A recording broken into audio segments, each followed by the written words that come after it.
Greetings, Eric Backer. Thanks for tuning in.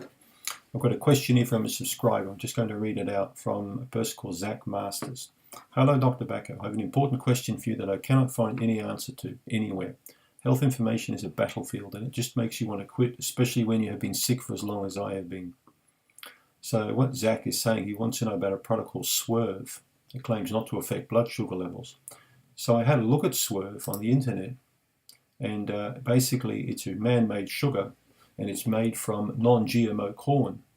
It's the main ingredient. So what they do with this non-GMO corn is they basically modify this cornstarch or corn sugar and create this more simple sugar called erythritol from that. And then, of course, there are other kinds of sugars added to it from, oligosaccharides from starchy vegetables. I recommend people to keep away from these kind of things, absolutely. If you really must have sugar at all costs, I recommend you do a very tiny amount of honey instead of using man-made sugars. And there's a very good reason for that too. Honey is a far more natural product, and it's so sweet, you just need the smallest amount. And if you're going to consume Mānuka honey, for example, with a higher hydrogen peroxide value, you've actually got an antimicrobial product there at your disposal. Honey is an amazing substance. You can leave a jar of honey open for 100 years without any bad effects. You leave a jar of jam in it, even with these artificial sugars sitting there, with the lid off it, after 3 or 4 days it's got bugs crawling on it and yeast growing in it. I don't recommend these kinds of sugars whatsoever. So have a look at Mānuka honey and just get a small amount and you should be fine to go.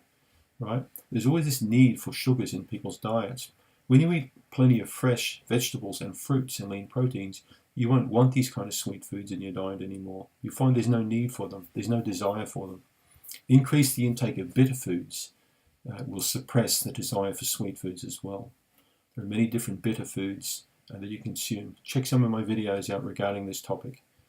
You can't go wrong if you're going to eat more bitter, because that will automatically make you want to eat less sweet, and your digestion will improve tenfold as a result. So I hope that answers your question, Zach. Keep away from this stuff. It's not really natural. It looks like junk to me. Thanks for the question.